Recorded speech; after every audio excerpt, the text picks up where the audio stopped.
5 seconds.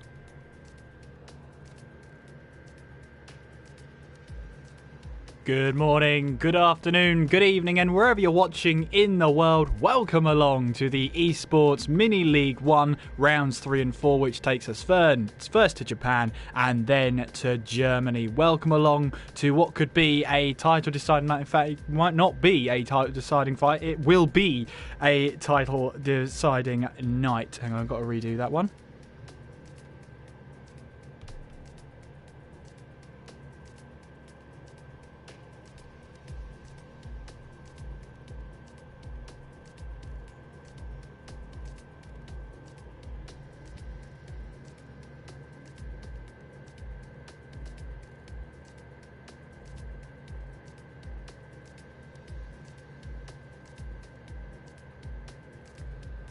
5 seconds.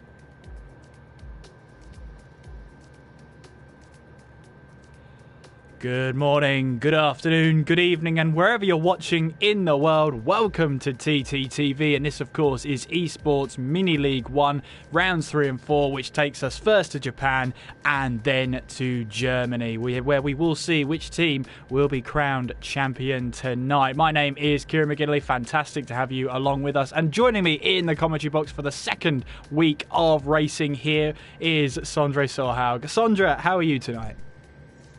Very well, too, Kieran, thanks. And how about you? Yeah, I'm not too bad. I'm not too bad whatsoever. And of course, it's going to be one of those nights, Soldier, where we get to decide and get to crown a new champion, which, well, we should probably take a look at the championship standings right about now after 2 rounds here in Esports Mini League 9. Of course, you'll see all 3 of them. The top left is what you want to be looking for. QVR leading 147 points ahead of Inside Line Racing on 97 points. And to be honest with you, that battle for 3rd place is hotting up as well. Obviously, Livid at the bottom at the moment, but only 10 points separates themselves and TNR for that bottom spot in the table. And in a league where, you know, relegation and promotion can really shape it up, you don't want to be finishing bottom of the table. How do you think Livid are going to cope with that sort of pressure, Sondre? Well, I mean, Livid is a long-time standing team now, and they obviously have the experience, and even though they were a little unlucky last week, I think they just gotta hit the reset button and think about maximum points today. If they do that, I'm sure they can. But everyone is going to be fighting for the points, and everyone is going to get points as usual, so it's going to be crucial to finish the race. Absolutely, and speaking of points, as you quite rightly said, Sondre, everybody gets to score points so long as you make it to the checkered flag, and it is 25 points for the race win, and it goes down in certain increments until you get down to 5th place, where that's 16 points. Then it goes down by a point each and every time, all the way down to 20th place. But as you quite rightly said, you have to make it to the checkered flag in order to score those points. It doesn't matter if you complete 99% of the race and retire, you've got to pass the checkered flag at the end of the race to score those points. So it's going to be very, very crucial for drivers to get there, and that should probably bring us onto the driver lineup as well. Now, of course, you get 10 spots you're allowed to pick, but obviously you'll only have 4 drivers put forward for the night. So as you can see, a wide variety of talent there, and by the looks of it, Sondre, everyone's making our jobs a little bit easier. Most of them have their 3-letter initial or 4-letter initial at the start of their name, so it's much easier to identify. I can see Zach in there in the lobby. I believe he is QVR, so that's one of them that doesn't have the letters in front of their name. Dropia is also QVR. Mr. Nathan, he'll be racing for PMP. We've got Corey there, who I'm just trying to find him on the sheets here. Now, it's always a case that sometimes teams have very late changes. ILRT. And is it ILRT? Ah, yes, it is. It is Corey. So he's racing on another account. And then we have us at the bottom there as well, who unfortunately you're going to have to deal with for the rest of the night. Hopefully you've joined James and Aidan for the first part for Esports Mini League 2 as they rounded off that one. It's now time for Esports Mini League 1. And QVR have a commanding lead at the top of the standings, Sondre. But who do you think can wrap this up when we finish up at Germany today? It's difficult not to say QVR. Obviously, what is it, 50 points ahead? of ILRT, and from what I can see on the grid here, QBR is running with most of the same guys, if not all the same guys. So I gotta put QBR as my favorite, but can't rule out ILRT yet either. No, absolutely not. And obviously 147 points at the top of the table, ahead of ILRT on 97. I mean, 50 points. But in an alternate point scoring system that, top... I mean, I'm just trying to figure out the maths for a 1, 2, 3, 4. Well, that's too much maths for me, to be honest with you. I'll try and work it out. No promises, though. What is it? 25, 22, 20 and 18. So... that's 40 points. Then you got 60, so 85? Am I right in thinking that? 85 points? I believe you are right in thinking that, yeah. So pretty much everything still to play for, and it's just going to be so important for ILRT to finish. And especially you and me remember ILRT Thomas in Belgium last week. Didn't end as intended for ILRT there, and they gotta avoid something like that today. Yeah, absolutely. It's going to be critical that the teams work together and make sure they can get at least the 4 cars to the checkered flag towards the end of this one. Make sure you're in the chat there letting us know who you are supporting here tonight. Make a song and a dance about your favourite drivers, your favourite team here tonight, and let us know who do you think is going to win here tonight. Which team do you think is going to do that? Well, we're heading first to Japan, and I've always been a fan of Japan, Sandra. I didn't know I was a poet, and now I do know it. But really, when it comes to Japan, it's such a track that depends highly on the aerodynamics of the car. There's so many mid-speed corners, especially in the first sector of the track. You've got the Degners as well to deal with. How do you approach a track like Suzuka with limited overtaking opportunities and high aero? Well, quali is important, extremely important. Without a good qualifying, starting at the back of the grid, you're going to have a hard time trying to pass through the field, although you have a certain few opportunities, but it's really about quali here. You got to make sure to get a good position, be somewhere around the top 5, because they usually tend to be a little, what should I say, sketchy down in the midfield in turn 1 on lap 1, so top 5 in quali, and then after that just trying to make sure that you have ERS to spend on the 2 straights up into 130R and to turn 1. If you can do that, then I reckon you should be able to grab a top place finish today. And of course, it's a track that only has one DRS zone, and that's down the start-finish straight. It's one of the shortest DRS zones on the calendar, and of course, there's only one of them down towards turn 1. I think it's up there with the shortest DRS zone, up there with Monaco. I've got to be honest with you, but yeah, it doesn't find it encouraging if you've got the high aero there. I think with the limited amount of DRS, you might as well run with a high aero rear wing, because there's not much to gain down the straights here. There aren't many straights. You're correct there, but unlike Monaco, though, this straight is still short, but you have kind of a tricky right-hand corner leading onto that straight. Or I do know everyone knows about that famous bump in the middle of it, which means that with a good exit, if the car ahead of you isn't as good at tackling that bump, then you can get a really good chance even with high aero here. So it's going to be interesting to see how they tackle it. Yeah, the infamous bump in turn 18 has claimed many a front wing for me in career mode. I can definitely speak that way, but yeah, I mean, we'll see how it goes then. Japan is one of her driver favourites as well. I don't come across many people who don't like the Japanese Grand Prix. Of course, built originally as a testing facility for Honda back in 1966, I think. If well, I was going to say memory serves me well, but yeah, if I looked that up correctly, it was about in the 1960s. It opened up as a test track for Honda, and of course, it's the only F1 track on the calendar that is a figure of 8 circuit. So it does have an interesting characteristic about it. Just before 130R, you've got the track that goes pretty much above you, or below you, I should say. But it's always interesting going from the Degners and then underneath the entrance in towards 130R.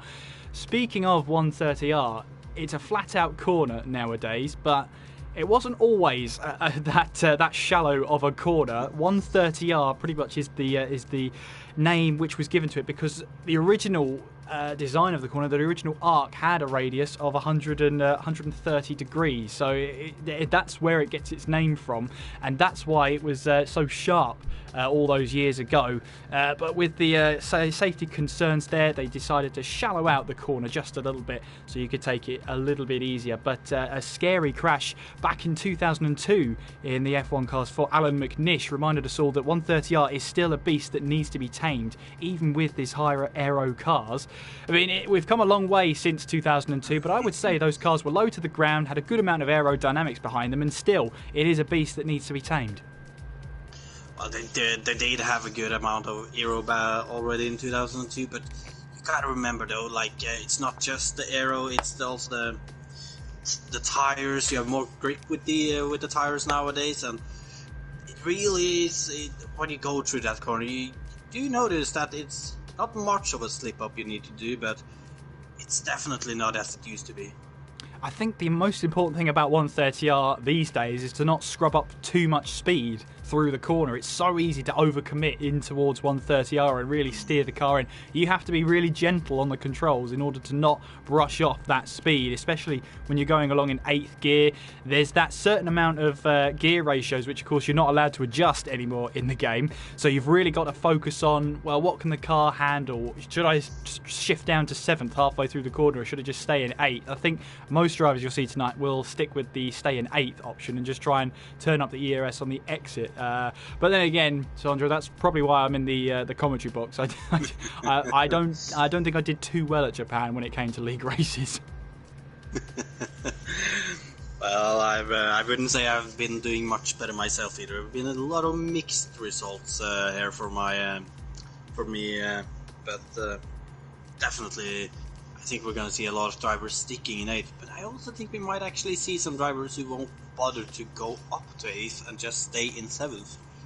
Because unless you really push your ERS, there is no need to use 8th there, so I think we'll see some different approaches from the drivers today. Well, if you are joining us, welcome along to this evening's racing. It's great to have you along with us, and don't forget to use the chat to support your favourite driver or your favourite team as well, as we just await now to get into tonight's proceedings. We've got 18 drivers in the lobby, so we are waiting for 2 more. Not sure if we're going to get those 2 drivers, to be honest with you, because lots of people want to get going. You can see there. Well, you can't see, but we can. There are drivers that are very, very eager to get going. I was just about to look at the vehicle list in order to try and work out who we're missing, but then I realised it's the multiplayer cars, so that's not quite it's not quite going to work. I think we've got all the TNR cars, so it's not a TNR car. For ILRT, we've got all 4 of them. PMP, well, I think we've got all the PMP cars, have we? It's always difficult looking through because you've got a list of 10 drivers that it could be, but they only get to pick 4 of them. I believe we're missing 1 LR driver, if I'm not mistaken, and maybe 1 PMP. I'm a little unsure. Yeah, we've now got 19 drivers in here, so again, yes, we've got a QVR driver of Baki, I think that is. Yeah, it is Baki QVR car, so he's ready to go, and I think we'll get this started pretty much sooner rather than later. There is a little bit of a cut-off there. There's normally the communications that happen between the team. We're not normally involved in those ones, so we just see who turns up. We get a list. We should probably bring the list up. This is the list of the drivers we get to actually see. As you can see, there's 10 places on them, but only 4 of them can drive. So it's all sort of trying to look through, see who it's going to be, try and work out who it is. So all of those drivers are eligible to race. However, the team only gets to pick 4 of them to put forward for the next 2 races. And of course, it's great to have a roster like that, especially when it's split up over 2 weeks, so that you can get the best performance out of each driver at each of their favourite tracks. But we're now loading in to the Japanese Grand Prix, and of course, it is one-shot qualifying. It is Mini League 1. Welcome along to it. Make sure if you are going to enjoy the action I hope you are. Don't forget to subscribe to the channel as well, TTTV, just down below. And make sure you follow the league on Twitter as well. It's at Esports Mini. That's Esports Mini there on Twitter. Loading up now into the pit lane, hopefully, fingers crossed. Let's see, it should be clear weather. There are no weather settings for this one. And let's see those clear blue skies here. We're waiting now to get into the Japanese Grand Prix for one-shot qualifying. Of course, it's a great track to ride on board for a one-shot qualifying lap. Of course, 25 laps, 25% gets us 13 laps around the 18 turns of the old Honda test track here in Suzuka with a lap distance of around 5.807 kilometres.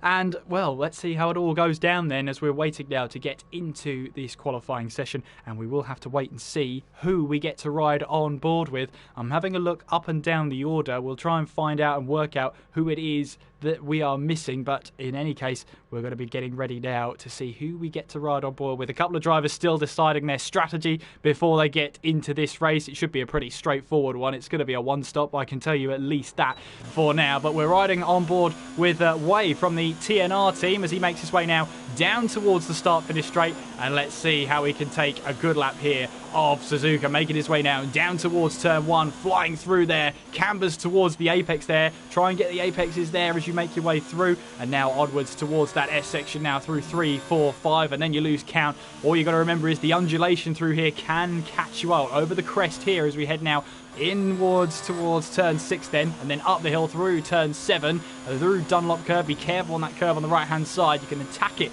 in the early parts of the race, but be careful as the tyre wear goes in towards the Degnas now, through Degna 1, then through Degna 2 as the car here of Wei invalidates his lap. Hopefully he'll complete it, so we get to follow him all the way around through the slight kink here and then in towards the hairpin. A very good overtaking opportunity. Once again, the track cambers towards the apex there, so try and use that to have a little bit more speed through there. Full throttle now as you head through turn 12 and onwards towards Spoon Curve. As you can see, so much undulation here. It's a very bumpy track as you make your way up towards Spoon Curve. The double left-hander inwards go towards turn 13, then in towards turn 14. Here you can see Wei trying to pick up the apexes as best he can. Now it's full throttle as you enter the third sector of the Japanese Grand Prix as you make your way now towards 130R again.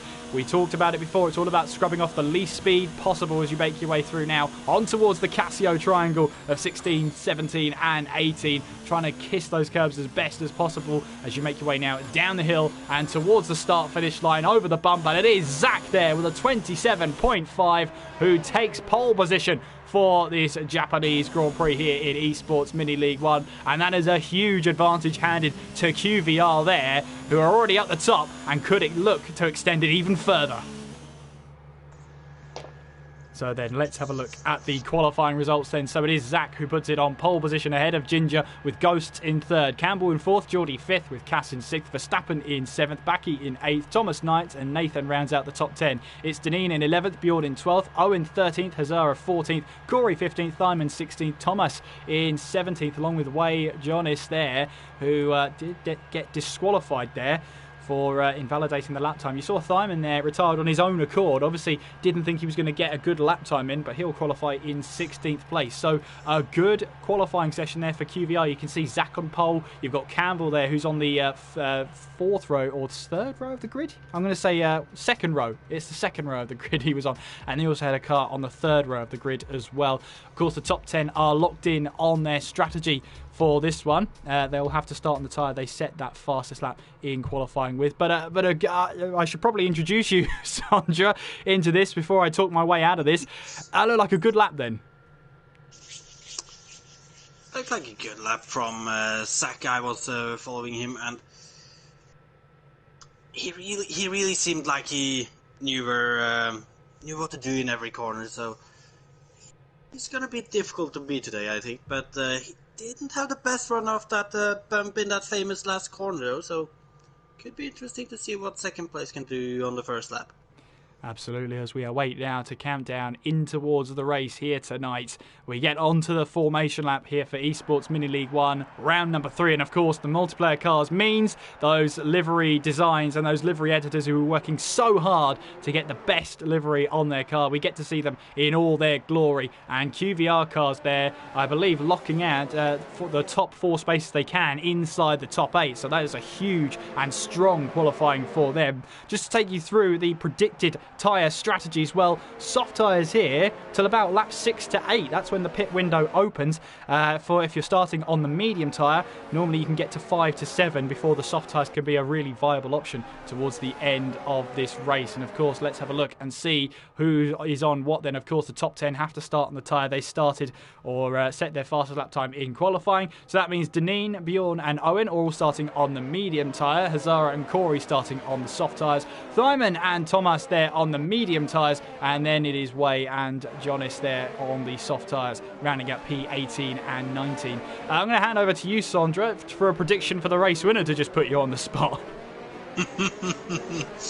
I don't want to be boring, but I can't get around saying Zach. He looked strong on his lap. That one thing I saw in him was that final corner that could take him, that can catch him out in this race. But I think he's going to be hard to beat today. And with the likes of Alarti, Thomas, and Hyman, I really thought they would challenge him. But with them down in 16th and 17th, it's more about damage limitation for them in this first race. So I think Saki is the best shout, but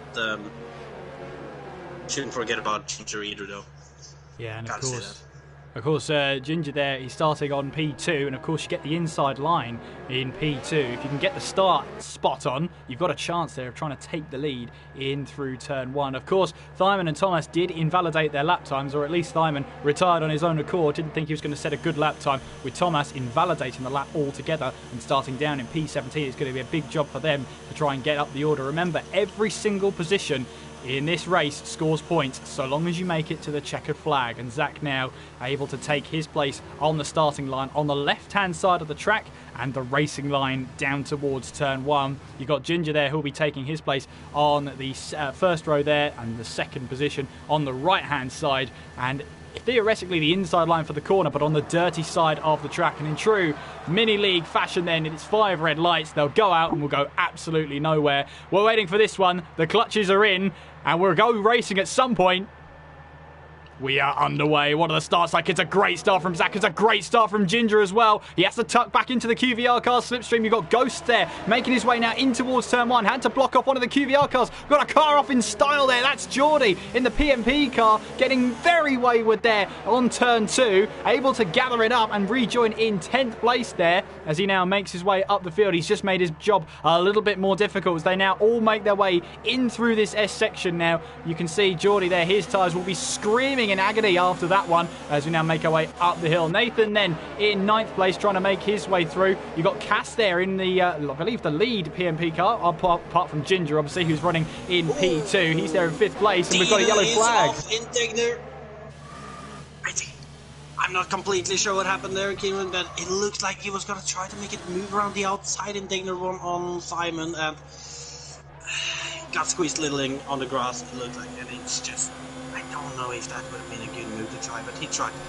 He did try it, and he's now down in 19th place. I believe he's got front wing damage because he lost the back end as he was trying to recover. We've got more trauma in the background. We've got Hazara, who's going a little bit cross-country there. And it looked like a little punt from Simon in the back, going into Spoon there, and he was out on the grass. He's out on the grass there. Meanwhile, Ginger is right on the back of Zach then as we make our way in towards that infamous bump. Then down the hill we go. Zach then still leading after a dramatic first lap here in Esports Mini League 1. It is Ginger in second, Ghost third with Campbell in 4th place there. We've got cars in the pits. We've got Geordie, Bjorn, Thyman, Wade, Jonas and Hazara all into the pits. And I'm sure Deneen will be added onto that list very, very shortly. We've got battle here between Cass and Verstappen here, I should say, as Verstappen in QVR moves his way up to 5th place, but Cass is right on his gearbox here as we make our way through. I think Cass is struggling out there with his tyres. He got a massive amount of understeer going through turn 5 there. Not what he wanted. Now heading his way up through the Dunlop curve. We've got Thomas then, who's in 7th place, the highest running TNR car at this moment in time, making his way in through the Degners now. Through Degner 2 we go. He's got Nathan behind him, and also Backy in 9th place, one of the QVR cars there. And look at that, QVR got through the field relatively scot-free. You've got Zach leading the way, Campbell 4th, Verstappen 5th, and Backy, the lowest running QVR car, down in 9th place. They really had the start they needed there today, and obviously they are aware of the championship situations. And with the start, maybe ILRT has come a little good out of it, considering a few drivers has been on track, but QVR is definitely in a perfect position right now. Well, we got Ginger, meanwhile, trying to close in on Zach, making our way now down towards that Casio triangle. Zach still leading the way, but of course DRS will be online next lap in this race. Zach can hold on for the lead for just a little bit longer as he sets the fastest lap of the race at 1:30.5 there from the PMP car. Let's see if he'll try and move down there. Now you can see he stays in 7th gear all the way down that main straight in towards turn 1. Meanwhile, Campbell in the other QVR car here is making his way now. He's right behind Ghosts, one of the Livid cars, as he now makes his way through. We've got Thomas and Owen into the pits there. Now, I wonder if that's a schedule stop. Either way, they're now making their way down the pit lane. So now Geordie gets a couple of positions handed to him there. Meanwhile, Thomas here is still trying to get a move done on Cass here. He's following him all the way through, up through the Dunlop curve and onwards now towards those two Degner curves then. And look at that. You can see as they go through Degner 1 how much curb they actually take to try and just take advantage of whatever curb they can. Now heading up towards the hairpin, which is such a great place to overtake. Just ask Kamui Kobayashi, eh, Sondra? We remember those days. He didn't have many moments, but he did have a lot of moments in that one corner. He did. Absolutely. Meanwhile, then Backy in 9th place. He'll be looking to try and find a way past Nathan here. And of course, there is a little bit of understeer going on in through the spoon curve there. Those front ends are not as pointy as they were in qualifying, and that could be down to the fuel. ILRG Thomas is about to make a move on PMP. Geordie going up to the spoon. He's going to try to go for the inside line. He's going to stay behind for now, actually. He's going to wait till this next straight leading up to 130R. He looks like he gets a slightly better exit than Geordie. He's pushing as they go up the hill here, going towards 130R. He's going to go for the inside line, or is he going to stay behind and go for the dive bomb right after? Look at this, he takes the inside line and down the inside. Oh, contact made! Contact made between Thomas and the PMP car there. Owen slips his way through, and Geordie gets a massive tank slapper because of the contact there down that main straight. There goes Thyman then, who makes his way through, and we'll try and move on Bjorn here. Bjorn seems like a sitting duck down the straight there, but of course he didn't have any DRS going down there. Yeah, big contact between the two cars there of Thomas and I think that was Geordie in the end there, between the two of them going through that Casio triangle. No doubt that unsettled Geordie's car and sent him around there. However, he's still running there in P15. Yes, and he gotta remember there is still, 9 more laps to go, so he can still make up that gap and get a few more points. But I gotta say though, to Kieran, I really hoped I had a better camera angle because I did not see the punt that well. No, I was simply riding on board. That's all I had to do. Owen, meanwhile, is trying to chase down Thomas then as he makes his way now through that long turn 12. You've got Backy as well, looking to just put that pressure on Nathan for now in the PMP car, making his way now on towards the Casio triangle with Thomas there in 5th place. Zach and Ghosts are into the pits then. So too is Backy, making his way in towards that pit lane there and slowing it down all the way to 80 kilometers per hour there. And it's a very difficult pit lane to come into because it's all downhill, so you've got to try and get that braking zone absolutely spot on, otherwise you'll get yourself that instant 5-second slap on the wrist penalty there in the pit lane. Nathan really sticking to the track there nicely, trying to chase down Thomas here. We've got lots of cars in the pit lane, so let's see where they all rejoin. You've got Backy there, who's currently Thomas in 10th place. Thomas is going to make a move on the inside on Cassidy in turn 1, and he goes right by him, but Cassidy is going to try to fight back. I just don't think he has the tires to do it though. No, well, Thomas has got the move done then ahead of Cass. He will go, and into 8th place goes Thomas. Meanwhile, Bjorn there in the livid car trying to chase down Baki, who's just rejoined into this race on a new set of medium tyres. Then he'll make those tyres go to the end of the race. Meanwhile, Bjorn pitted in very early. We've got yellow flags in Sector 1. We've got someone off in the S section, and it is Corey who's off then. That is, I think that's just after turn 5, and it is. And I don't know whether he had a little spin on his own there, but he has rejoined. Looks like there's no damage to that car, so he will be able to run on in this race.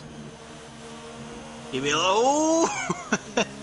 You said that a little too early, as he right after spins it in the Dunlop curve with the dirty tires, and there he's out. So he's out of the race then. First retirement in this race is Corey. So no points for his team in this race, at least for that car. Meanwhile, Nathan is looking for a move. Then Thomas makes him go the long way around in towards turn 1. You can see there Thomas had the right idea, and Sondra and I were talking about that move down the inside into turn 1, which is so crucial. If you're going to defend the inside line. Meanwhile, Owen is on the back of Cass then. Owen has the DRS for the ILRT car as he moves to the right-hand side and makes his way now down towards turn 1, and he has got the move done. Meanwhile, Ginger has moved ahead of Zach then. Now that could be a crucial one, because now Ginger is in the net lead of this race. Oh, he is, and I gotta look at that move. He actually was on the outside, Kieran, going into turn 1, but he let Zach outbrake himself a little, and then just made a switchback work to grab him in the next corner. Meanwhile, Cass trying to reel in Owen once again after Owen passed him down in towards turn 1. You've got Geordie there in 14th place trying to chase down Bjorn as well. Don't forget about Deneen. He's on the hard tyres as well. At the moment, he's still scoring 2 points for Livid, which is better than absolutely nothing whatsoever. Zach right on the back of Ginger. You've got Nathan, who's right on the back of Thomas here, who could go side by side as we head away in towards 130R with Nathan on the outside. You got Thomas on the inside there. Somehow they don't come together as they make their way now down towards the Casio triangle, and I think that is Nathan who has got the move done, and he has. Fair play to both drivers for keeping it out of each other there. No contact made between the two of them. Meanwhile, Zach is looking for a move up the inside of Ginger, backs out of it, and I think he's waiting for that DRS zone down the start-finish straight. You can see they're taking a different line in through the Casio triangle to prioritise his exit off of the corner. This could be another move for the lead of the race then down the start-finish straight. You see Zach there has got the racing line and has got the move done before the braking zone, and Zach retakes the net lead of this race. In the meantime, I'm looking at Thomas as he's just made the move on QVR Verstappen in turn 1. It was a simple one. He got himself right ahead before turn 1, and they both got through safely. So that's Thomas up a position then for the ILRT car. Meanwhile, Bjorn is looking to put some pressure on Baki then, who's currently running in 11th place. Looking up and down the field, there's lots of battles happening all over the place. Thomas, meanwhile, is right on the back of Geordie as we make our way towards the Degner curves, then through Degner 1, then through Degner 2. And Thomas there, who was running side by side along with another car just about 30 seconds ago, now finds himself behind Geordie looking to make a move. Yes, and there is no break for Thomas today. It looks like he's been pretty much around somebody either right behind him or right ahead of him the whole race, as we can see that he's trying to get himself a little closer heading into Spoon. And I think he's going to have to wait for the start-finish straight here. Here comes Simon then, who's looking on the back of Cass then, running in a different liveried ILRT car. Is he going to look for a move down towards 130R? He is. He sticks a nose up the inside, but then backs out of it. Cass, though, leaves the door open. Thyman now looking for a move. A little bit of contact made, and Cass misses the braking zone there in through the Degner curves there. Or, sorry, the Casio triangle, I should say, as Thyman now goes down the start-finish straight, looking to go to the right-hand side of the track, down the start-finish straight. Both of them have DRS open here. They're passing a PMP car, leaving the pit lane. Thyman's got the inside. Has he got this move this time? Yes, he has. Moves now up into 8th place, and Cass falls to 9th. Meanwhile, Verstappen trying to chase down Thomas then, with Thomas being the highest running ILRT car as we make our way now through turn 6 onwards towards turn 7. There's battles happening here, there and everywhere, Z3, but I've only got one pair of eyes on me.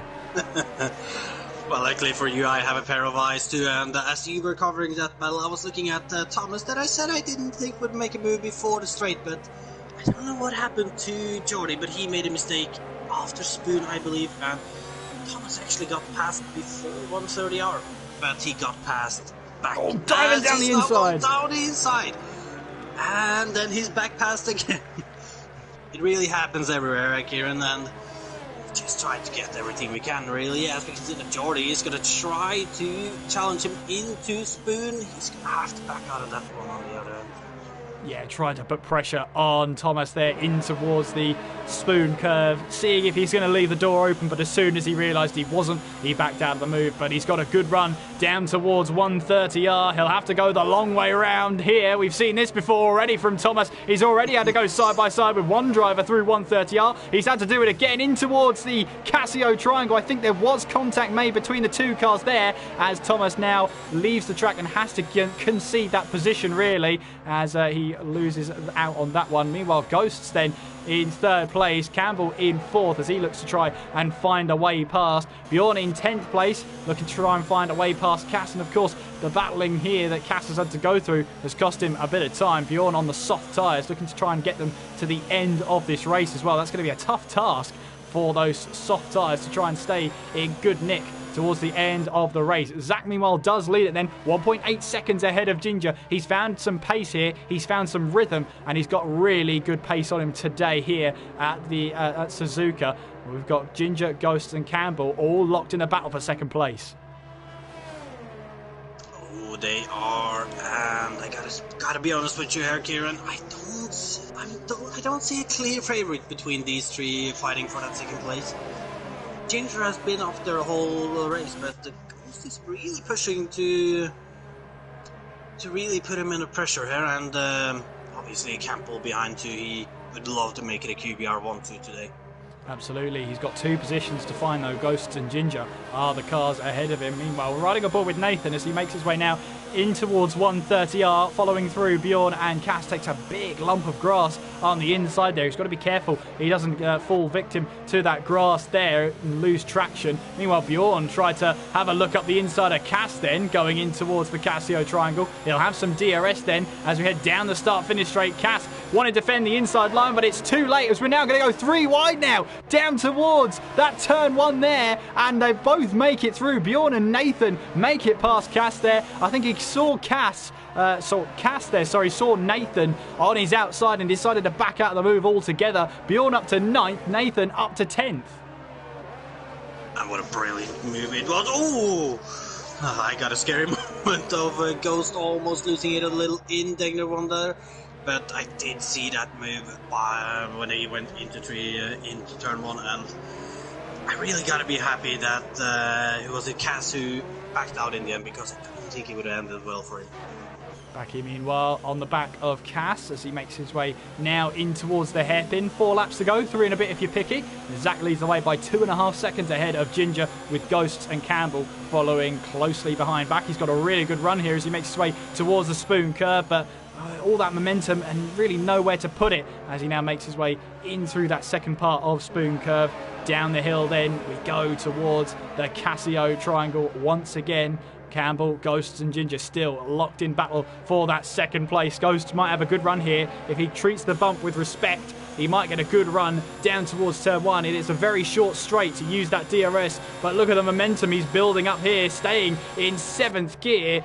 It's just not quite enough as he makes his way in through turns 1 and 2, but he's making it clear he's going to be on his tail for the rest of this race. John is here on the back of Geordie, had the DRS open, but nowhere to put it because Geordie also had the DRS, so that just made Jonas' life a little bit more difficult to try and get that move done. Verstappen there is trying to chase down Thomas in these closing few laps. We've got Nathan there who's dropping positions. He's in the gravel. I didn't catch that either, but what a shame for Nathan though, after running so well in, what was it, P10 around there? To then down to P15 after one small mistake. But that's how racing is, kid. Ghosts, meanwhile, still on the back of Ginger. And as Ginger's trying to focus on this battle for second place, he's losing more and more time to Zach up ahead. 2.9 seconds now is the gap between the two cars there. Zach leading the way. And obviously, if you don't get much coverage whilst you're leading the race, that's probably a good thing, as he leads the way by just under 3 seconds there. Baki, meanwhile, on the back of Cass as he makes his way in towards that spoon curve. And again, trying to keep everything nice and in line, heading down the hill and towards 130R. Ghosts, meanwhile, only a tenth behind Ginger this time around as he makes his way through that Casio triangle. Zach will start the penultimate lap of this race very shortly. There it is now, 2 laps to go. As you can see, Ghost there doesn't get a good run out of the Casio triangle there. He lost a lot of ground on Ginger up ahead of him, and that is where Ginger is able to stay ahead of the Livid car right now. Ghosts has got to try and find a better way to handle that bump in towards the Casio triangle. He really does have to find a better way to handle it if he wants to make a move for it on this. I think his last attempt will be this lap. On the final lap, I can't imagine that he's going to be able to actually make that pass. Well, time will only tell. We've only got about 8 kilometres left of this race, and we'll have to see how the cars will handle that pressure. Verstappen, meanwhile, still trying to chase down Thomas in the closing stages of this race, as those soft tyres now for some of these drivers are at 10 laps old. They'll be sort of 11 laps old by the end of this race, maybe even 12. So that's quite astonishing that they've held them on this long. Baki, meanwhile, looking for a move up the inside of Cass. Thought about it, but stayed behind him for now. That was a really good opportunity to stick it up the inside, but he wasn't confident enough that Cass was going to leave the room. Of course, Cass doesn't have to leave the room. He doesn't need to. Baki, meanwhile, has got a great run going through turn 12, but again, going towards Spoon Curve, you really don't have anywhere to put that momentum. If you have it, you've got to wait and see if you can try and make a move in towards the Casio triangle with that momentum. But Baki will want this move done because he's got a PMP car ahead of him and a PMP car behind him. Let's have a look as we now make our way in through 130R. You can see Cass holding on. Baki looks to the left-hand side of the track. He'll be on the outside on the entry, but he'll have the inside line for the exit. As you can see there, Cass over-committing through the first part, makes him get the apex for the second part of the Casio triangle. But look at the run that Baki has then. Down the start-finish straight. He's going to get that move done, but he's got to be careful of Geordie behind him, who's using that extra toe to try and make a move down towards turn 1. But there's nowhere Geordie can go, and Baki now moves up to 10th place. We're on to the final lap here of this race. Zach leads the way as he enters now the second sector of this track, making his way now in towards the second Degner. Jonas, meanwhile, on the back of Cass, watching this battle from afar, ready to take advantage if something goes wrong up ahead of them. Verstappen still trying to chase down Thomas here ahead of him. That is for 5th place. Ginger, in the meanwhile, is in the middle of this sandwich between Ginger and Campbell, looking to try and take advantage. But Zach here, making his way towards the Spoon Curve, really only has a couple of kilometres to go, if that. Making his way now through the second part of Spoon Curve. Down the hill he will go. 3.3 seconds is his advantage over Ginger. And another win on the board is all but to be confirmed for QVR. Making his way now on towards 130R for the final time. And then on towards the Casio Triangle as well. It could be another win for Zach. And a prediction that Sondra has got right. Zach makes his way now through the final corner and across the line to take the win here in Japan for QVR. Ginger will cross the line in 2nd place. Ghosts hold on to finish in 3rd.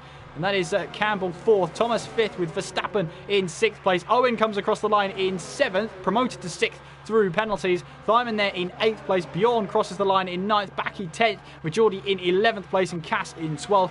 John is 13th, Thomas 14th. Way comes across the line. He will finish in 15th place. Nathan there losing out at the last part of that race, finishing in 16th and with a 5-second penalty for speeding in the pit lane. Hazara comes around the final corner to finish in 17th place, and that's vital points for the team as well. And Deneen, who has had a tough race this time around, he put on the hard tyres after a scrappy first lap. But it's been a chance, well, it's squandered his chance of a good result today, that's for sure, as he makes his way now in towards that Casio Triangle for the last time. But he will pick up points for Livid Racing, and that's more than if he had just retired. But your race winner here for the Japanese Grand Prix in the 3rd round of Esports Mini League 1, it is Zach, who takes the win for QVR. But I wonder who has the advantage going into the next race. Oh, that's a good question by you there, Kieran. Thomas and Owen both got great positions for ILRT. Simon weren't that far behind either, but then again, Campbell and Backy had good positions. I'm not quite sure where Verstappen was, though. Well, I think he was somewhere there in that midfield of the top table there. I think it was either 6th or 7th place, I think Verstappen got in the end there. Yeah, 7th. But Zach wins the day then at this moment in time. But of course, it is a team event as well, so we'll have to wait and see how the points look after all of this. So your official, unofficial results then for the Japanese Grand Prix. Zach takes the win with Ginger in 2nd place. Ghosts in 3rd with Campbell 4th. Thomas in 5th with Owen 6th. Verstappen in 7th with Thyman in 8th. Bjorn 9th and Backy in 10th. Geordie in 11th. Cass 12th. Jonas in 13th. Thomas 14th. Way 15th. Nathan in 16th. Hazara 17th. And Deneen in 18th, with Corey not finishing the race after that second spin in the first sector, with only a handful of laps to go. But that's what it looks like at the moment there, and I have to say it's looking pretty good for QVR. We'll have to wait for an official word from the points tallier, if you want to call him that. He is the man behind the graphics, of course. Tom is working to find out what those points standings are, and we'll post them very, very shortly. But we have quite a race to talk about there, Sandra. I mean, it was went to plan for Zach there. You said he was going to win the race, and win the race he did. Well, I did. After I watched this quali, he looked solid everywhere except for that one last corner where we did see, I believe it was Ginger who got a run on him one or two times, but after the pit stops, though, Zach just pulled away in the end and never looked back. And it was a strong winner in the end. Yeah, it looked pretty strong in the end, didn't it? He had to work hard for that in the middle part of that race, but once he got that rhythm set out and really got into the race, he looked unstoppable there. I mean, I think he won by about 3.4 seconds at the end there. So yeah, really comfortable for Zach at the end there. Well deserved win for him, for the QVR team. And of course, you had Campbell there finishing in 4th, Verstappen in 7th, Backy in 9th, and then you've got Thomas and Owen 5th and 6th. I mean, to my knowledge, that looks like QVR have the upper hand heading into the last round. Well, obviously they started this round with the upper hand already, so I would just say that the advantage has gotten slightly bigger now, and especially as I realize right now that Corey was the last ILRT driver, I believe, so with him finishing without points too, it can't be much to play. It can't be much left for QVR now before they are champions this time, but there is one more race. And everything can happen. Yes, absolutely. And well, we shall have to wait and see how we get on.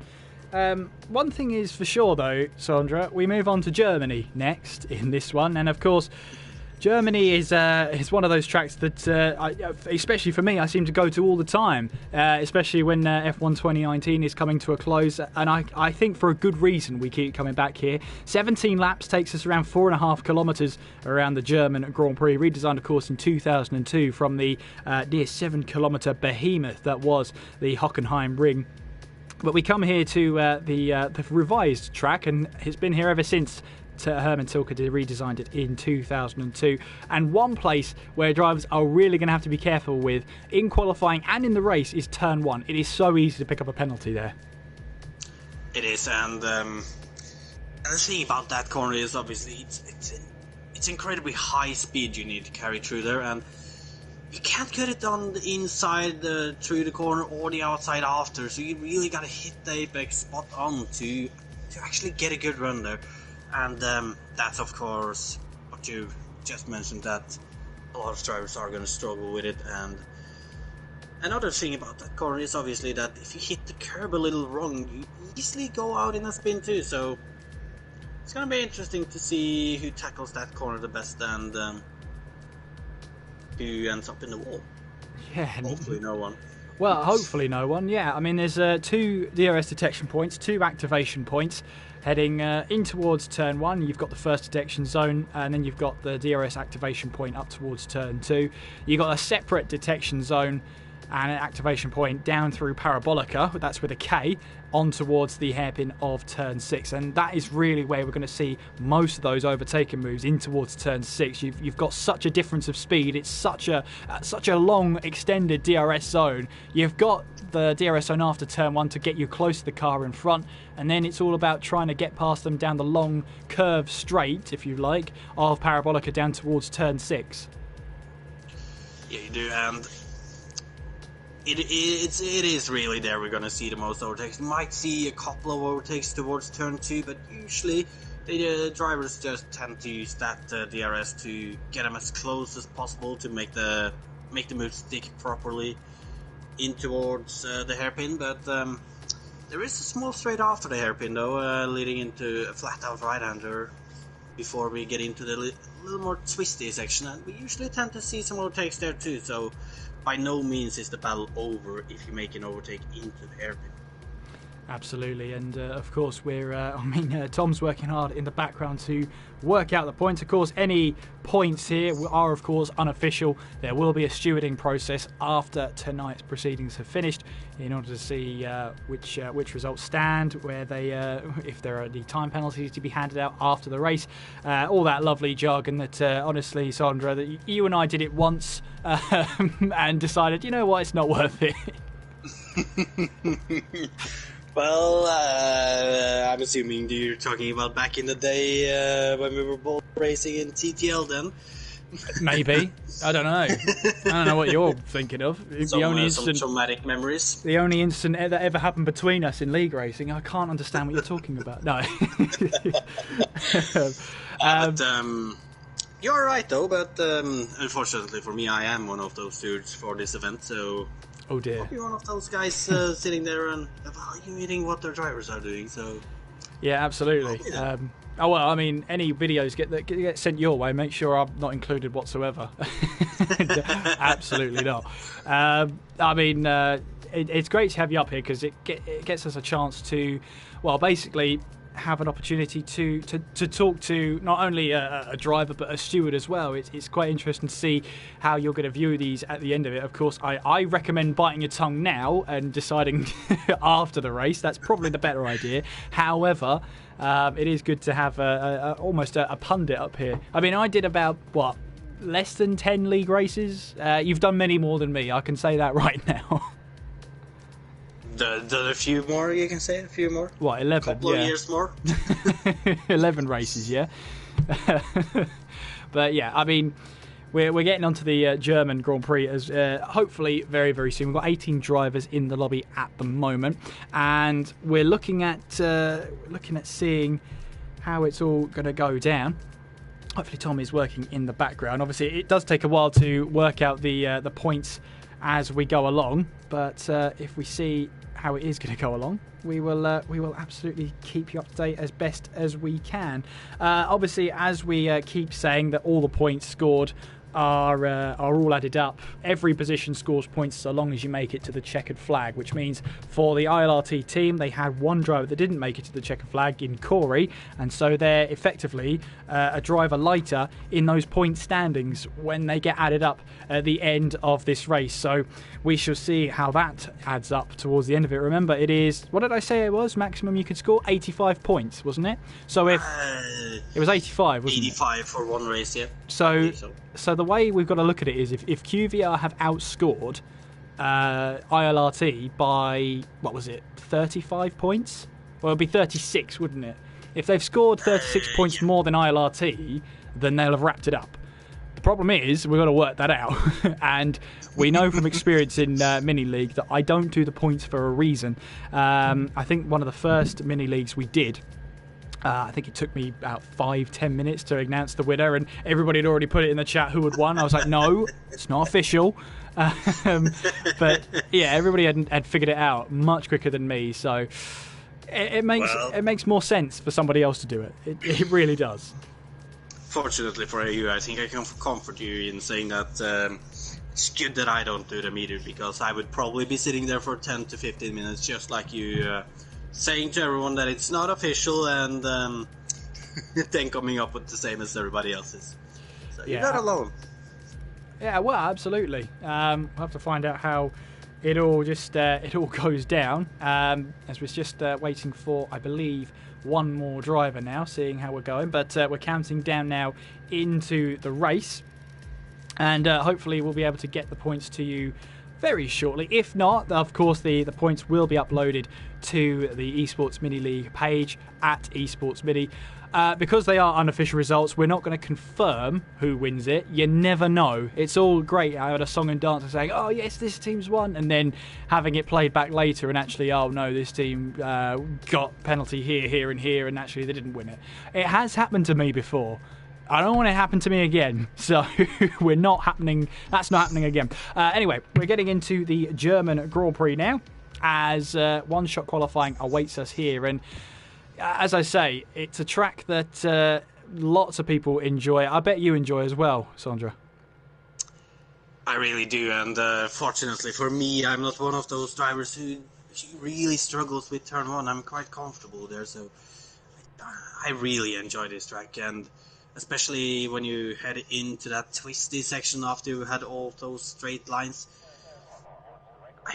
I just really like this track, and don't really know how quite to explain it, but really don't feel uncomfortable any places there. So it's a great track for me, and it's an historic track too. Absolutely.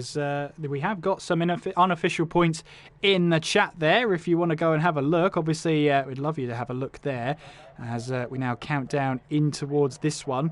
By my calculations then, unofficially at the moment, QVR 88 points ahead. Which to me, if my maths is right, of 25 plus 22 plus 20 plus 18, that's well, we'll get onto that later. Anyway, we're riding on board with Thomas here for the ILRT team as he makes his way in towards turn one. Such a tricky corner to get absolutely spot on, but it looked like he got it just about right there and not get himself a penalty. Now heading up towards turn two.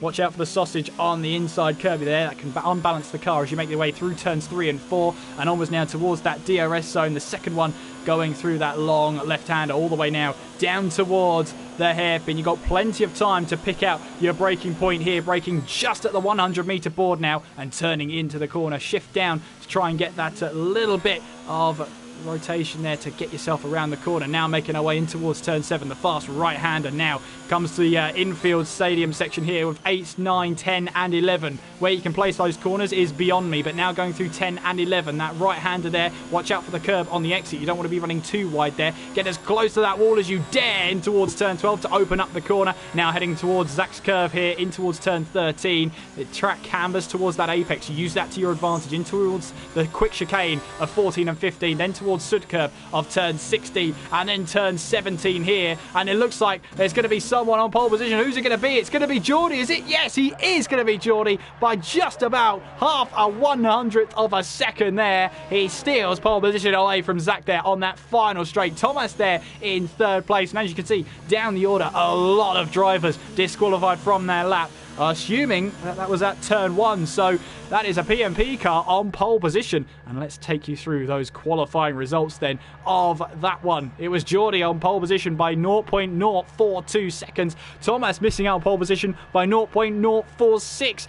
Ginger missing out by 0.053. How close is that for pole position? It's Verstappen 5th, it's Backy in 6th, Campbell 7th, Way in 8th, Cass 9th, and Bogan in the top 10. Terra Racer 11th with Bjorn in 12th, Deneen in 13th, Matty 14th, with Ghosts, Jonas, Corey, Thomas, and Owen all getting disqualified for their lap there, presumably for exceeding track limits on their lap. But a great lap there, and Geordie just about pips pole position there and stops Zach getting 2 pole positions out of 2 attempts here tonight. Great lap from Geordie. Really was, and it was, I gotta say, it was a little more difficult to see who will have the upper hand in this race. Obviously with 4 drivers within, what was it, half a tenth? Yeah. Just over half a tenth is absolutely amazing. It looked like Zach and Thomas were really the strongest drivers in the first sector and also the second sector, but Geordie looked like he really got something out of the car in that last sector that those other didn't, so it's going to be a little harder to predict the winner today, but do you want to go?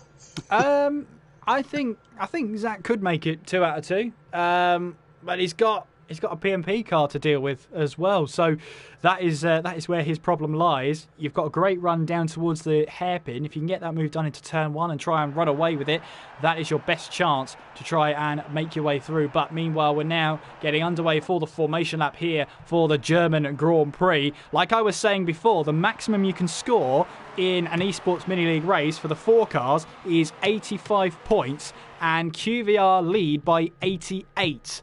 Now, of course, it is unofficial, but if that's the case, then mathematically, QVR cannot be caught by ILRT. So, I mean, if you're QVR, do you treat this as your celebration race? Obviously, it's all unofficial. You never know what could happen. I think there is 2 cases in this race, and I think Zach, he's going to treat it like any other race. He's obviously in second place. He's up there as always, and he's definitely going to try to go for a win. The other cars, I don't know, maybe they'll relax a little knowing that.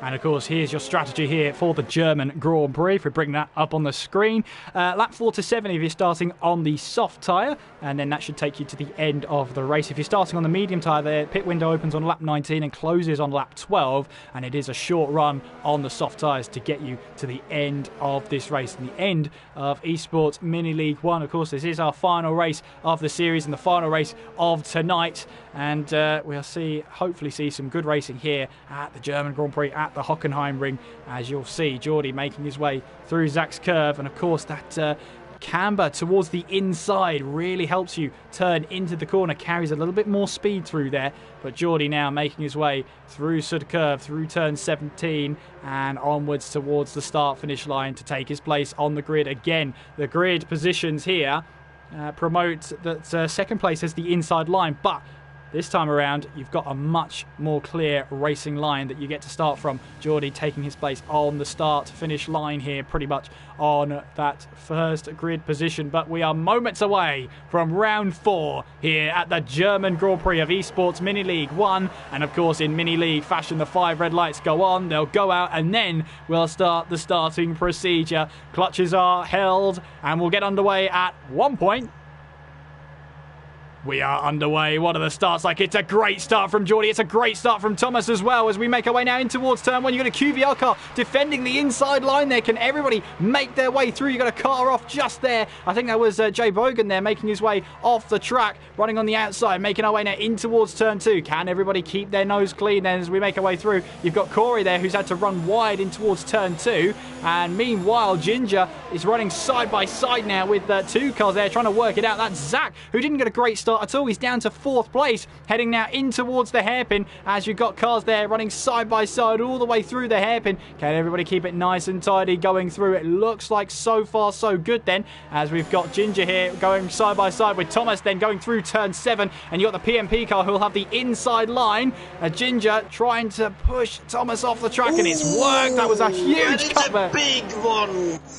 And unfortunately for me, I gotta say that is a TNR Thomas who's just outbraked himself a massive amount towards that corner, taking a few cars with him.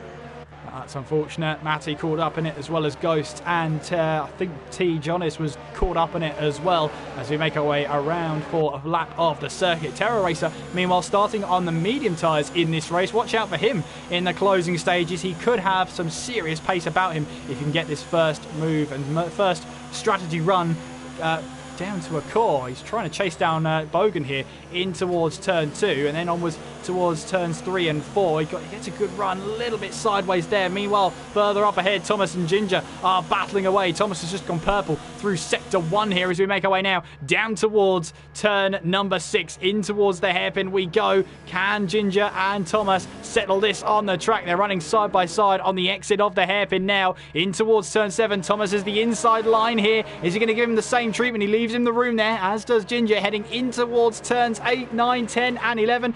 Great respect between the two of them, and that is the PMP car who has to be around the outside, gets onto the curb, and that allows Thomas to pick up the position. Thomas now up a position into P2, and Thomas really making that move stick there. It was a lovely move and great racing between the two of them. Oh no, Ginger's lost the back end. going through Zach's curve, and he's lost a huge amount of time. Now, that looked pretty unnatural to lose the back end like that. Was there contact? As we've got another PMP car of Terror Racer around at the final corner. Well, that looks a little interesting with two PMP cars out on so closely together. Could be an issue of setups here. I don't know. Oh, somebody, who is that? That is Ella Dineen in the wall in turn 1, Kieran, and that is our first victim of the day. Well, he's still running at the moment in through turn 1, but let's see how he carries on through here. Meanwhile, we've got a battle between Thomas and Geordie now. But what is the lead of this race? Thomas now takes away that position from Geordie then, and it is an ILRT car leading the way. Meanwhile, Cass and Backy battling away now out of turn 6, onwards now towards turn 7. And Cass has made the move stick on Verstappen here, but he'll want to try and get that move done back as soon as possible.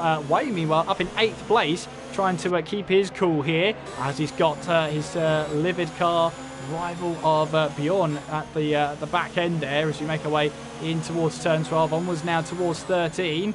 Through Zach's curve, and Bjorn just putting that pressure on Way then as we make our way through.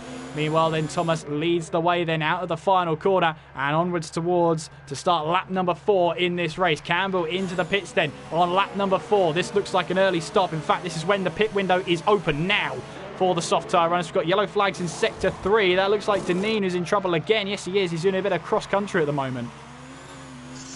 That could be that front wing not treating him well. He did pick up a massive amount of damage in turn 1 there. But nonetheless, though, QBR Verstappen is right on the back of Tinar Jabogin, heading down towards the hairpin. He's going to go for that inside line, and he's going to take away that position quite easily, unless Jabogin is going to try to make something happen up towards this next corner. He does have the slipstream, but I think it's going to be a little too difficult as they head towards this left-hander, and he's too far behind.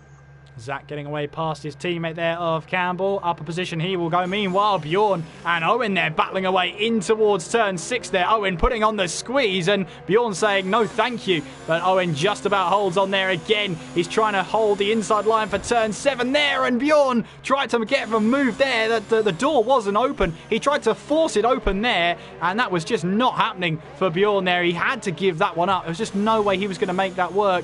Thomas, Verstappen, Bogan and Cass all into the pits as meanwhile Backy stays out. So too does Geordie, who now inherits the lead of this race. And of course those drivers now will go onto a medium set of tyres that should get them to the end of the race. Zach meanwhile is in 10th place. He stopped very early. In fact, tried to get the undercut on all of these cars. Let's see how that's going to work. There goes Verstappen there. There goes Thomas as well. So Verstappen getting that's Thomas getting a good advantage over Zach there, but Zach has made up for what was not a great start from that position he was in. Qualified P2 all the way down to 4th place by the time the hairpin came about. He was, and he's done a brilliant strategy here, managed to get himself in a better position now, and you can see that all the QBR drivers are in great positions, as they seem to be every time in this event, Kieran.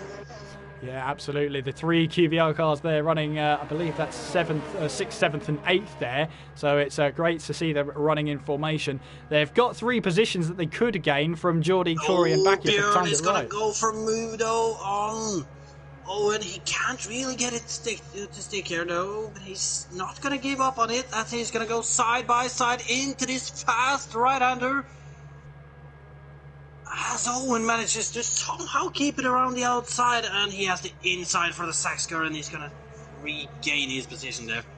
Yeah, Owen holding on there to try and hold on to that position. Meanwhile, the 3 QVR cars have got a decision to make in terms of team orders. How do they all go through? Meanwhile, Zach up to 4th, Campbell 5th, with Verstappen now up into 6th place. Terror Racer then, who started this race on the medium tyres, found himself wayward out of the final corner there of Sud Curve, but now in the lead of this race. Thomas though only 3 seconds back, and of course that PMP car does have to stop again in this race. Bjorn then This is take 3 then of this battle between the two of them. Bjorn finds the move around the outside. He'll have to go, but he's got the DRS. He moves into the inside to defend the corner. You got the PMP car of Ginger trying to now make his way through on fresher tyres. Now Bjorn and Ginger go side by side. That was a battle I was not expecting in towards turn 7. Now we've got turn 8 coming up. Ginger is on the outside with Bjorn on the inside. Has Ginger got that move done? He'll just need to try and get that edging ahead, and he does.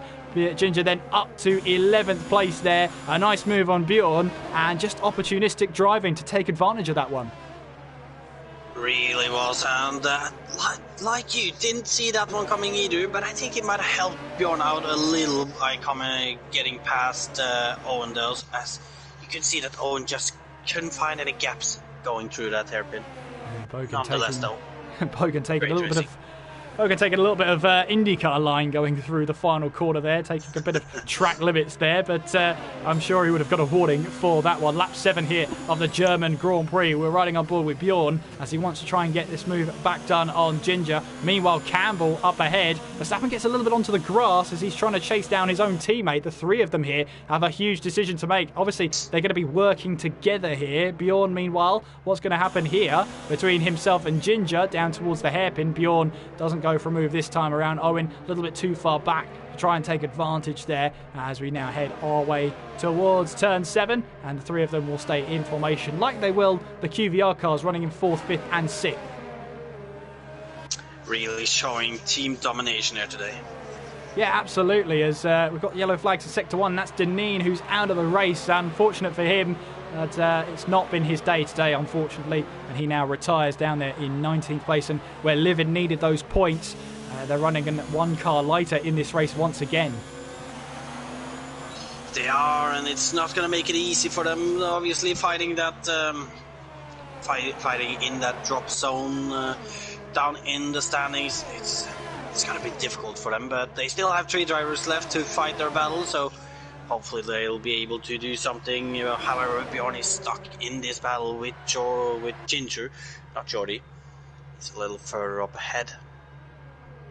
Yeah, Thomas takes the lead of the race then. Move on Terror Racer. I don't think Terror Racer put any real effort into that one of defending. He knows he's on different strategy to Thomas there, and wastes no time in just letting him go through. As you can see, the 3 QVR cars separated by just over 1 second there in 5th, 6th and 7th. The other QVR car of Baki is trying to find a way past Way and Bogan there, both for TNR. Way gets a little bit too deep into turn 8 there, but of course there's nowhere for Verstappen to really put that car. He's just got to try and keep the momentum running through all the way to turn 12, then towards turn 13 at Zach's curve. He's also got Corey right behind him in one of the ILRT cars here, making our way in towards that Zach's curve. Keeping the inside line, trying to find that apex. Thomas sets the fastest lap of the race at 1:13.5. As we now make our way on board with Baki here through the final corner and onwards towards that start-finish straight. We're on lap 9 here of the German Grand Prix. And Thomas leads the way from Terror Racer and Geordie. Meanwhile, we're still riding on board with Baki then as he makes his way now up towards turn 2. Of course, thinks about a move up towards turn 2. However, doesn't try and go for a move. He knows the best opportunity is through Parabolica with a K. DRS wide open. Way here does have DRS. That will help him defend a little bit more down towards the hairpin. But maybe Baki will try a move anyway. You can see Way there defending the inside line. And that is Baki who wants to go the long way around. Who should, in theory, get the better exit off of the hairpin. And that was smart driving from the QVR driver. Baki moves up to 8th. In the meantime, Bjorn has also been able to make a move on PMP Ginger, and it looks like he's been able to make a move that is going to stick this time. However, Ginger is still right behind him, and he's going to have to try to pull something out of the bag to solidify that 11th position through this final sector. Baki, meanwhile, sets his sight on his next target of Bogan here to try and make it a QVR 4 through 7 here. As we make our way now in through the final corner, lap 10. Thomas still leads from Terror Racer, who's yet to stop in this race, with Geordie in 3rd, Verstappen 4th, Zach in 5th, Campbell 6th, Bogan running in 7th with Baki in 8th place. DRS all the way up towards turn 2. You can see there Bogan, I think he's backing out of that. He wants that DRS going in towards Parabolica. Now around the outside through turns 3 and 4. Has that plan worked then? With the it has worked for the driver there for Bogan. That was smart driving from him. So hold off, let Baki go through, then have the DRS all the way through the Parabolica down towards the turn 6 there. Great bit of driving from Bogan there. Meanwhile, Ginger gets his way back past Bjorn in towards turn 6. He now moves up to turn 11. And Bogan showing here, he's got a wise head on his shoulders there. Knew exactly what to do. He does, and was a great tactical choice to do there. He saw that he couldn't defend from from Becky and made kind of an orthodox option, but nonetheless an effective one too. Absolutely, it helps him keep ahead of Baki right now in 7th place. But Baki, I'm sure, will be wise to that one and try and see if he'll replicate that move a lap later as we now head on towards turn 1 once again. Down the start finish straight, very short start finish straight before you're straight into turn 1. You're thrown in there as you make your way now up towards turn 2. Bogan can't quite try that tactic again. He's under real pressure here as we make our way in towards turns 2, 3 and 4. Then through the Parabolica of turn 5 as now that DRS will open up for the QVR car, closing on the TNR car down towards the hairpin here of turn 6. And that looks like Baki will make a move down the inside before the TNR switches to the inside. And we've seen this before from Baki trying to get the outside line to get the better traction. Bogan just about holds on ahead of the QVR car. And Corey is waiting in the wings here, putting pressure on the QVR car ahead. Yes, and we can see Bogan really using all of the tactics right now to be able to stay ahead of Baki. And so far successful, but can't see him being able to do this for 6 more laps though. Well, he's going to have to see how he can go then for 6 more laps. He's got to try and think it out in his head to try and defend this 7th place as we make our way through the chicane now. Terror Racer finally comes into the pits to make his one stop in this race. He's going to drop down the order. He should have the soft tyres for the end of the race, but he's got to try and make them work quickly.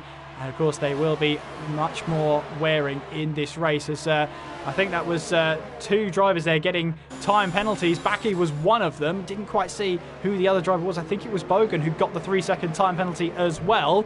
And that will motivate Baki to try and get this move done. Now he's much closer to Bogan as we make our way down Parabolica and onwards now towards turn 6. Looking for an inside move, and again Bogan cuts him off there, down towards the hairpin. This time the QVR car leaves plenty of space for the TNR car, and this time Baki, with the superior traction, gets up into 6th place. And Bogan there, try as he might, just could not keep that QVR car back. He couldn't, but he's still right behind though, and he can still get back at him. In the meantime, Bjorn and Ginger are still fighting away too, with Bjorn trying a switch back in the hairpin there this time. Couldn't get it to work this time around though. Thomas still leads then, 3.5 seconds ahead of Geordie, and Verstappen in 3rd. So now it's a 3, 4, 5, 6 for the QVR car. So they will be the highest scoring team at this moment in time. But we're making our way now in towards turn 1, onwards towards turn 2. Let's see how this goes on for the rest of this one. We have 4 laps to go, or 5 laps to go I should say, 4 if you're picky, as Thomas leads the way ahead of Geordie and Verstappen. Zach is close behind. We've also got Corey, who could try and have a move on Bogan. He's got to be careful about way behind. 7/10, he will have the DRS on him. Now heading through Parabolica and onwards towards the hairpin. Bogan obviously closing in on Baki ahead of him. With Baki ahead of him with the DRS, Corey's going to have a much more difficult time of trying to get Bjorn down the inside, and will Ginger try to get him back up into this left-hander we're coming up to in a few moments? I don't think he's going to be able to get close enough, and Bjorn will have this move sealed for now, but we've seen this before though, Kieran. Yeah, he's going to have to try to keep him behind. Yeah, this battle is not over there, although Ginger did not get a good run through turn 11 there. Caught the curb on the inside, that's cost him time, and Bjorn might try and sail away into the distance if he can. Thomas then starts lap 14 of this race. 4 laps to go here in Germany as he now makes his way up towards turn 2. Meanwhile, battles around the track. I think the QVR cars are happy where they are at the moment in 3rd, 4th, 5th and 6th. just trying to get to the checkered flag now. Meanwhile, Corey wants to try and get past this TNR car of Bogan in 7th place right now. And of course, for TNR, this is crucial right about now as they headed into this race. Obviously, there were 90 points, 2 points between themselves and Livid. They needed to get as many points as they possibly could. And so far, so good. So far, so good, but there's 3 more laps and everything can still happen. Right now, it is looking good though, as we can see that Jabong is still kind of keeping up with Baki here, so we can still get some good points for my team. Yeah, no bias from the commentary box, obviously not. Lap 14 then. Oh, no, it's all right, don't worry about it. I think you got away with it. Ginger, just under 3/10 behind Bjorn then, as he makes his way now on towards turn 12. He's managed to reel that gap back in after that mistake earlier on in the lap, and now making his way towards Zach's curve. QVR cars just happy to stay in formation right now. Look at that, the 3 of them there. And then at some point, you're going to see Baki just into the slide of your picture. Yeah, they just about saw him there making his way through the final corner. 3 laps to go. QVR now with a Campbell there with a 3-second time penalty. That could drop him down the order, but at 5 seconds back from Baki there, he should be okay in terms of that position. However, Baki and Bogan also have 3-second time penalties. We'll have to see how those penalties affect their positions at the end of this race. They've been awarded by the in-game stewards, and of course, if they call to the out-of-game stewards, if you like, then they might have more time penalties. You never know. You never know who's going to be called up to the stewards' office after this. Oh, as Ginger sends it down the inside on Bjorn into the hairpin, and that's not the first time, Kieran. It's not the first time, and with a couple of laps left, I'm going to guess it's not going to be the last time. Cass and Ghost battling out on the exit of the hairpin, and Cass just about gets ahead in towards turn 7, gets the move done. Meanwhile, Ghost doesn't think this is over in towards turn 8, tried to go up the inside, but no way through. Cass holds firm and holds on to P14. He does for now, but I can assure you that Ghost is not happy with that 15th. He's going to try to get everything he can. Meanwhile, you've got Corey here trying to chase down Bogan once again in towards turn 1, but only this time Bogan is slightly outside of DRS range. Look at that run through turn 1 that Corey got though, as Bogan runs a little bit wide, so Corey will take 7th place, but we've seen this happen before. Bogan second through that detection point. He will have the DRS down this straight here and in towards the hairpin. Through Parabolica we go. Corey will move to the right hand side. No, he won't, because Bogan then moves to the right hand side. A little bit of a dummy there from Corey, and now he gets the move done. Corey tries a switchback. That didn't happen. That didn't work, and Bogan gets the move done. Meanwhile, Bjorn now up the inside of Ginger. Ginger trying a switchback then on the exit of the hairpin, and it looks like he's got the better traction and will retain that position. A big attack from Bjorn then down the inside, but Ginger's able to hold on to that one. Bjorn now around the outside in through turn 8, and they're still battling through, and Ginger just about holds on to that one for just another lap.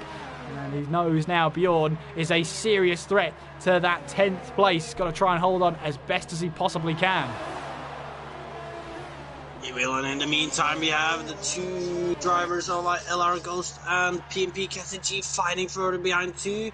They had some side-by-side action. Oh, as Ghost goes into the rear of KCG, and that is front wing broken.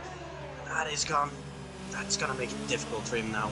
Yeah, misjudged his braking point completely, didn't he? All that battling, all that concentration. The hard part, he was doing really easily, but he just couldn't stop that car in time, missed his braking point, and now he's going to see that opportunity to try and get up a position ahead of the PMP car, just drift away. Unfortunately, he's got to be careful as well, because his stopping power won't be as good in the closing stages of this race. Meanwhile, Corey, has he finally got the move done on Bogan? Then out of the hairpin we go. No, he gets a little bit sideways, and Bogan just about holds on there, as Corey still in 8th place in this one, as we make our way now up towards turn 8. As you can see now, Corey trying to move up the inside in towards turn 8 there. A little bit of contact made, and Bogan is able to hold on, but we'll just watch here. Thomas making his way around the final corner to take the win here in Germany by a clear 5 seconds. Thomas wins here in Germany, with Geordie coming across the line in 2nd place. And look at that, all in formation here, crossing the line 3 by 3. It's Verstappen, Zach and Campbell. Baki will cross the line in 6th place, with Bogan in 7th place.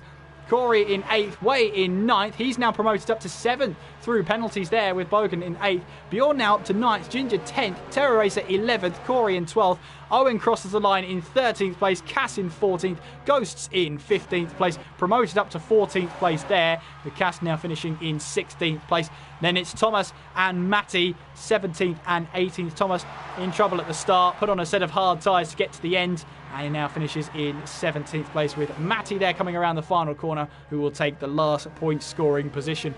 But your winner here for the German Grand Prix, Thomas, back on the top step for ILRT. Really pulling out what he needed today. Unfortunately, the team just couldn't outdo QVR on this last race, as we saw them all going over the line except for Backy in formation. However, Backy was right behind them. Certainly looked happy about it. Absolutely, as the 3 QVR cars cross the line there, I think they know it's all but confirmed. But for now, Thomas will be celebrating on the top step of the podium, getting another win to his already impressive tally. But QVR, what a team they are this time around, really consistent all the way through and locking out positions 3 to 6. An incredible drive from all 4 of their drivers. In the meantime, your official, unofficial results for the German Grand Prix. It is Thomas who gets onto the top step of the podium with Geordie 2nd and Verstappen in 3rd. Zach in 4th with Campbell 5th. Backy in 6th with Way in 7th. Bogan 8th. Bjorn 9th. And Ginger in 10th place. Terror Racer in 11th. Corey in 12th. Owen 13th. Jonas in 14th. Ghosts 15th. Cass in 16th. Thomas in 17th. Matty in 18th with Deneen. 2 DNFs for him tonight. It's a really unfortunate end to his evening. He just wanted to have a little bit of a good race this time around. Unfortunately, he retired from this race once again. But it's a great day for Thomas, though. An even greater day, though, unofficially for the QVR cars. I think you can't say they don't deserve it. You definitely can't say that. They've been by not necessarily the quickest team every race, but they've been by far the most consistent team. And when it comes to winning championship, consistency is key. Absolutely, and we will hopefully bring you the unofficial points towards the end of tonight's stream, so do stick with us. We will give you the unofficial points tally at the end of tonight's stream. In the meantime, though, it gives us a great chance to talk about some great battling, Sandra, in this race. And I mean, we saw an abundance of it, especially down at the hairpin. I said the hairpin was going to be a really good place for overtaking, and I wasn't wrong. You definitely weren't. We did see the most amount of overtakes there, but we also had a few in turn 2, although there might have been some tactical play from Jabogin in those instances that I at least caught. And we did have the fighting after hairpin up to that fast flat out right-hander and into the next more twistier section. We did see especially the battles between Bjorn and Ginger, I believe, and Cassidy, Ghost, Chibogin, and Corey. It was really battles all over the place today, and as commentators, that's just great. Absolutely, it's what we want to see. Great battling out on track, and we were certainly provided with that here tonight. A great night worth of racing. Hopefully you've enjoyed it as well, and hopefully your team has done a really good job. Just to say, all the drivers here do fantastic jobs every single time. I have to say, when all the points matter, you can really see that teams and drivers really motivate themselves to finish these races, and that's the important thing when it comes to Esports Mini League. It's not necessarily how many wins your team can get, it's how consistent they are, and I think QVR proved that this time. Of course, Zach won in Japan, but Thomas won here for ILRT in Germany. And I think it really punctuates the point that you've got to have a team that's really consistent high up there, rather than have one driver winning every race and your other 3 drivers struggling. Definitely. The QBR guys, they just dominated as a team, and we saw Thomas, especially for ILRT, he was up there every race. And how many races did he win in the end? 3 or something, I believe?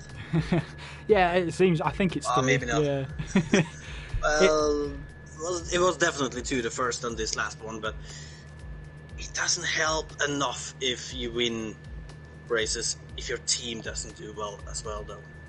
Yeah, and again, that's one of the most important things about Mini League is the consistency. Obviously, we have to say a big thank you to Tom in the background as well. He's the reason you're seeing all of those graphics, all of those replays, and all of those stats on the screen. So big thank you to him. If you want to see more of streams like that, make sure you tune in tomorrow for the season finale of TTL F1 League 1. With myself and James covering, I think it is the Brazilian Grand Prix, if I'm not mistaken. So make sure you do join us for that one tomorrow. Make sure you subscribe to the channel below, hit the notification bell so you're notified every time we go live. And of course, we go live next tomorrow at around about 8 p.m. BST. If you want to follow the commentary team, you can if you really, really want to. At KS McGinley for me. Good luck spelling it. And, well, it's even tougher with Sandra's one. Go on. Brace yourselves. At TNR_ZE3EXER. Yeah, good luck. Good luck with both of us. Good luck finding us. I'm sure if you type in ZE3 on the search bar, you can find him very easily. With me, not so much.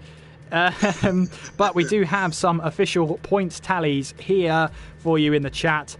QVR 285 with PMP on 175, ILRT on 173, oh that rhymed, TNR on 128 and Livid Racing on 106. Of course, they are the unofficial results.